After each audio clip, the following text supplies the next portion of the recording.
Kepala Dinas Pekerjaan Umum dan Perumahan Rakyat atau PUPR Banda Aceh, MY, diamankan pihak kepolisian Satreskrim Polresta Banda Aceh di kantornya yang terletak di kawasan Pango, Banda Aceh. Penangkapan tersebut pemirsa terkait atas dugaan keterlibatan MY dalam kasus tindak pidana korupsi, pengadaan lahan zikir Nurul Arafah Islamic Center yang terletak di Ulele, Kecamatan Meraksa, Banda Aceh.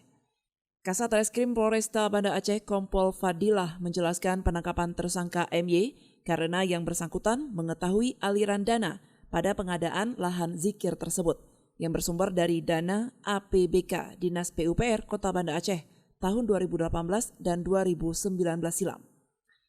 Dari hasil pemeriksaan selama hampir 24 jam pada Senin 7 Agustus 2023 kemarin, MY membenarkan bahwa dirinya telah mengelola anggaran pengadaan tanah untuk kepentingan publik tersebut pada tahun 2018 dari dana APBK di Dinas PUPR Banda Aceh sebesar 3,3 miliar lebih dan yang telah direalisasikan sebesar 3,2 miliar. Satu diamankan yaitu Kepala Dinas PUPR Sony Yasir, di mana yang bersangkutan ini terlibat dalam tindak pidana korupsi pengadaan lahan zikir Nurul Arafah, di mana pada saat itu yang bersangkutan menjabat sebagai PPTK.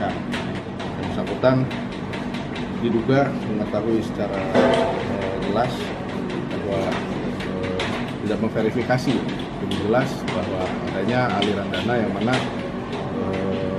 saat pembayaran dinas langsung mengirimkan atau mentransfer uang ke rekening pribadi tersangka Kecik dan Tower Pembangunan, mana yang sudah kita tetapkan 2 orang yang lalu sudah kita tetapkan. Fadilah juga menambahkan bahwa sebelumnya MY juga sudah menjalani pemeriksaan pada kasus yang sama sebanyak 2 kali, serta pihak kepolisian juga sudah lebih dulu mengamankan 2 tersangka lainnya, DD dan DR, yang merupakan perangkat desa setempat. Kini berkas perkaranya sudah memasuki tahap 1 yang diserahkan oleh penyidik kepada JPU pada tanggal 31 Juli 2023 lalu. Dari Banda Aceh, Lala Nurmala melaporkan untuk Puja TV Aceh.